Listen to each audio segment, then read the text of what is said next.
محمد عربی صلی اللہ علیہ وسلم کا ہمیشہ وفادار بنائے رہیں گے. خصوصی ترجیح. آپ فرما رہے تھے ہاں کہ خود ہاں کی جو ہے خود دعا کرتے ہیں، فرمایا گیا نہیں دعا کرتے نہیں، بت خود عبادت کرتے کیا کس کی عبادت؟ اللہ کی. ہاں وہ بتا رہا ہوں، وہ اس لیے کہ وہ مخلوق ہے اور ہر مخلوق اللہ تعالیٰ کی عبادت میں مصروف ہے. نہیں روح بھائی، ہاں ہوا بھی اللہ کی عبادت کرتی، فضا بھی اللہ کی عبادت کرتی. یہ عبادت رکوع و سجود یہ آپ کے لیے ہمارے لیے. ام من شیء الا یسبح بحمدہ، کہ قرآن پاک سورہ بنی اسرائیل پارہ نمبر 15 میں اس کا ذکر ہے کہ ہر چیز اللہ کی تسبیح ہے. یسبح للہ ما فی السماوات و ما فی الارض. صحیح ہے کہ اللہ تعالیٰ کی ساری آسمان اور زمین میں جتنی بھی چیزیں ہیں، تو اب زمین میں بت ہے یا کہیں بھی بت ہے، وہ تو ہے نا آسمان اور زمین کی چیزیں، وہ اپنے لیول کے حساب سے عبادت کرتی ہیں. جاندار چیزیں عبادت کرتی ہیں. نہیں جاندار نہیں، یہ جاندار ہے وہ ہے. نہیں ہر چیز عبادت کرتی ہے. تو یہ آئیڈل جو ہے رکے ہر چیز عبادت کرتی ہے. ذرا غور کیجیے اس لفظ پہ، وہ ام من شیء، شے کا مطلب ہاں تو چیز جس کو بھی آپ بول رہے ہیں. اچھا اس سے اچھی آیت آپ کو بتاؤں، پارہ نمبر 22 کیا ہے. یہ جب بت کو اللہ تعالیٰ بلائے گا نا، تو یہ بت خود انکار کریں گے ان تمام جو عبادت کیے تھے. یہ اللہ میں نے تو ان کو کبھی نہیں کہا، یہ لفظ ہی بتا رہا ہے کہ میں تو خود تیری عبادت میں مصروف تھا، میں تو عابد ہوں، معبود کہاں سے؟ میں تو خود عابدت ہوں، معبود کہاں سے ہوں؟ میں نے تو کبھی نہیں کہا کہ عبادت کرو. سمجھ رہا؟ تو عبادت ان کے حساب سے. یہ جو رکوع و سجود کی عبادت ہے یہ صرف جنات اور انسان کے لیے، اور فرشتوں کو اسی لیے کبھی رکوع میں، کوئی قیام ہی میں ہے. یہ آل ان آل جو پوری آپ دیکھ رہے ہیں یہ صرف انسان اور جنات کی. جی آپ کیا پوچھ رہے تھے؟ عام انسان کے جب انتقال ہوتا ہے جی تو خبر ملتی میں کہ سوالات کے بعد تو سو جاتا، میں بتا دیا جو کہ ہم جی ہاں بولو. سو جاتا. ایک آدمی کی بات کروں تو قیامت کے روز سورج پھوٹنے کے بعد جب اٹھتا ہو خبر سے، اب پیغمبر اب مرنے کے بعد تک قیامت تک ہزاروں سال کا زمانہ گزر سکتا تھا. تو یہ پیغمبر جو زندہ رہتے ہیں یہ زمانہ لمبا نہیں معلوم ہوتا، اس کا کیا حال ہے؟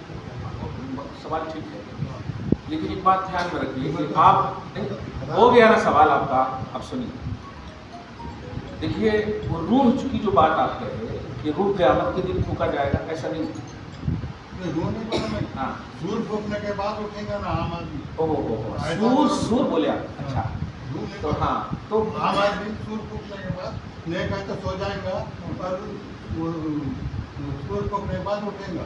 اب یہ پیغمبر جو ہے اب زندہ رہتے نا خبر میں ہے، تو انتقال کے بعد سے قیامت تک ہزاروں برس کا زمانہ گزرتا، تو اندر حالت کا بیدار نہیں ہوتی. کیا طبیعت دور میں بیزار. ہاں تو ہاں اس کو ہاں اپنی کوائنٹٹی میں اچھی سوچ. غلط بولا تو نہیں بہت اچھے سوالات. نہیں سوال آسان ہے، اور میں اس سوال کو اور آسان کر دوں کہ بھائی آپ اگر روز بریانی کھائیں گے تو بیزار ہوں گے کہ نہیں؟ ہاں ایک دم آسان. اب کورونا میں صوفہ پہ بیٹھ کے بیزار ہوئے کہ نہیں؟ یہ ہے ایسا. ہاں تو اسی ہزاروں سال ایک ہی جگہ بیٹھے بیٹھے بیزار نہیں ہوتے کیا؟ ایک ہی جگہ رہتے رہتے بیزار نہیں ہوتے کیا؟ یہ سوال ہے. نہیں ٹھیک ہے ہاں نہیں ٹھیک ہے. بیزار کا مطلب یہ ہوتا ہے کہ کیا بھی کام نہیں تو بیزار. لیکن جو خدا کی محبت میں گم ہوتے ہیں نا، خدا ان کو بیزار کیسے کرے گا؟ ساری بیزاری کو ختم کر کے محبت خدا وہ چاشنی ہے. محبت خدا وہ چاشنی ہے کہ ٹائم خود ان کی بھیک مانگتی ہے، وقت خود ان کی قدر کرتی ہے. وقت کی ناقدری سے بیزاری کا عنوان آتا ہے نا. لیکن اللہ کے محبوب بندے خصوصاً نبیوں کا جو معاملہ ہے وہ قدر جو ہے وقت ان کی قدر کرتی. لاکھوں سال. ایک روایت سنے ہوں گے فاطمہ الزہرا نے ایک سجدہ بھی، حالانکہ ٹھنڈی کا زمانہ اگر دیکھیں تو رات بڑی ہوتی نا، ایک سجدے میں پوری رات کی. تو ایک جملہ کا حبیب کی بیٹی بنایا ہے اور ایک سجدے کے برابر بھی رات نہیں بنایا. آپ سمجھ رہے ہیں؟ تو اللہ کے جو محبوب بندے ہوتے ہیں وہ اپنی عبادت میں اس طرح مگن اور گم ہوتے ہیں. اور نبیوں کا معاملہ کیا کہنا، وہ تو محبوبیت کے اعلیٰ منزل پر ہوتے ہیں. تو وہ محو خدا ہوتے، مستغرق ہوتے، وہ غرق ہوتے اللہ کی محبت میں، اس لیے وہاں بیزاری نہیں، تو عبادت کرنے سے زمانہ لمبا نہیں دیکھتا وہ، نہیں زمانہ کا مسئلہ ہی نہیں ہے، وہ عالم برزخ کا عنوان ہے۔ آسان سے ہاں ارے آپ بھی ابھی دیکھیے نا، ابھی آپ ایسے سوچیے اور کچھ اچھی یادیں آتی، ذرا 40 سال ایک دم فلیش موڈ میں جائیے، 40 سال پہلے کی بات جائیے آپ دیکھیے، اس کے بعد جو لے کر گھوم رہے ہیں وہ ان یادوں میں مسکرائیں گے، بیٹی آ کر بولے گی پاپا کیوں مسکرا رہے، پرانے زمانے کی تو یادوں میں جب محو ہو جاتا ہے آدمی، اور وہ یادیں ویسی ہو جو محبوب و محب کی باتیں ہیں، اور نبی کا معاملہ جو خدا کی محبت میں ہو۔ اسی لیے نبی کی ایک حدیث سن لے، سبحان اللہ، نبی فرماتے ہیں کہ اللہ پاک نے مجھے اختیار دیا کہ میں دنیا میں رہوں یا آخرت میں۔ میں نے سوچا دنیا میں رہوں گا، بہت ساری ذمہ داریاں ہیں، وہاں سے بھی وہ ذمہ داری پوری کر سکتا ہوں، میں نے وہاں چنا تاکہ اللہ کی محبت اور قربت مل سکے، سبحان اللہ، میں نے آخرت کو چنا، سبحان اللہ، سمجھ گیا؟ تو کنیکشن تو ہے الحمدللہ، ان کی طاقت کا عالم نہیں، کہنا یہ ہے کہ جو جس کا محبوب ہوتا ہے نا وہ ٹائم کا محتاج نہیں، ٹائم اس کی محتاج ہوتی ہے۔ عبادت میں ہاں عبادت میں لمبا زمانہ نہیں، زمانہ تو ہم دیکھ رہے ہیں نا، ہم 40 سال کے 50 سال کے ہوئے ہیں، لیکن وہاں زمانہ خود محتاج۔ ہم دیکھیں حضرت ابوبکر صدیق سے حضرت عائشہ نے پوچھا، بڑی اچھی روایت مل گئی مشکات کی، سبحان اللہ، کہ یہ جو سورج ہے نا، نبی صلی اللہ علیہ وسلم سے پوچھا ایسے، اب میاں بیوی کی طرح بیٹھے ہیں، یہ جو تارے دیکھ رہے ہیں نا، ہاں یا رسول اللہ یہ تاروں کے برابر، اب تارے کواکب جو ہوتے ہیں نا وہ انسان کے گننے کے اس میں نہیں، بڑے سے بڑے سائنٹسٹ بھی نہیں گن سکتے کیونکہ وہ روز پیدا ہونے والی چیزوں سے ہے نا، تو یا رسول اللہ ان تاروں کے برابر کسی کی عبادت ہے؟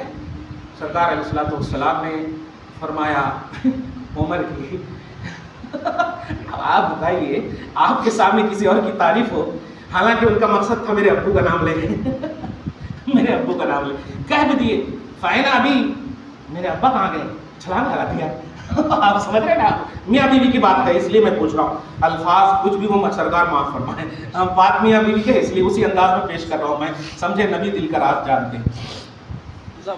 ہاں ایک دوست ہے، دوست بولتے نہیں پہلے یہ حدیث سن لو مکمل، اس کے بعد تمہارے دماغ میں جو ہے نا وہ بھی ٹھیک ہو جائے گا۔ تو حضرت عائشہ نے کہا میرے ابو، ہاں کہا ابو، ان کی عمر کی ساری عمر کی عبادت، عمر کی ساری عمر کی عبادت ایک طرف، ابو بکر کی ایک رات کا وہ لمحہ، سبحان اللہ سبحان اللہ، سمجھ رہے ہیں نا، جو گزرا ہے وہ ہجرت کا عنوان ہے، سمجھیے وہ ایک طرف ہے، کتنی خوشی ہوئی ہوں گی۔ یہ دیکھیے ناراضگی میں جب خوشی ملتی ہے نا کسی کو بولتے انبلیویبل ہے، ہاں سوچ بھی نہیں سکتے۔ خیر بتائیں، ایک بزرگ آدمی ہے، مطلب ملاقات ہوتے رہتی ہے، ہاں انہوں بول رہے ہیں صرف قرآن میں ہر چیز ہے، حدیث کو ماننے کی ضرورت نہیں ہے، بلکہ بول رہے ہیں بہت اچھا، ان کو بولو، ان کو بولو کتا حلال ہے یا حرام، پوچھنا حضرت حضور اس کے ہاتھا پاؤں 4 بار بات پوچھنا، ہاں ان کو بریانی بھی ہو سکے تو لے جا کے دینا، خوب ایک دم صحیح کہہ رہا ہوں، رسپیکٹ ہماری پرمپرا ہے، جو سمجھ رہے آپ، آپ جا کر کے پوچھنا کہ حضرت قرآن میں سب کچھ ہے نا، ہاں کتا حلال ہے یا حرام، قرآن میں بتا دو، الحمدوں کے الف سے لے کے والناس کی سین تک کہاں بھی نہیں ہے کتا حلال یا حرام، جو قرآن میں نہیں ہے وہ حدیث میں، لیکن میں کہوں گا کہ قرآن میں ہے، میں آپ کو جواب دے دیتا ہوں مگر بولنا نہیں جاتا، جواب دے دیتا ہوں، سنو، رسول جو تمہیں دے وہ لو، اور رسول جس سے روکے رک جاؤ۔ قرآن میں تو ہم نے دیکھا کہ کتا حلال ہے یا حرام نہیں، رسول نے کہا کتا حرام ہے، مان لیا ہم نے اسی قرآن کی آیت سے، سبحان اللہ سمجھ گئے آپ؟ سبحان اللہ، قرآن کی آیت سے رسول کو مانا اور رسول کے حکم سے کتا کو حرام مانا، دیکھا آپ نے؟ تو قرآن میں ہے سب کچھ، آنکھ ہونا، رسول بھی قرآن ہی میں ہے، جب رسول قرآن میں ہے تو حدیث رسول نہیں مانو گے، مطلب سورج کو مانو گے روشنی کو نہیں مانو گے، آ رہے سمجھ میں؟ چلو دعا ہے اللہ آپ سب کو شاد رکھے، آباد رکھے، آج بھی اس خصوصی درس کو قبول فرمائے، اپنی شان کریمی کے مطابق اجر عطا فرمائے، گھر بار میں اولاد میں برکتیں عطا فرمائے، نسلوں کی بخشش اور نسلوں کی حفاظت فرمائے، توحید سے محبت اور شرک سے گھن نصیب فرمائے۔ صلی اللہ تعالی علی خیر خلقہ محمد وآلہ واصحابہ اجمعین برحمتک یا ارحم الراحمین۔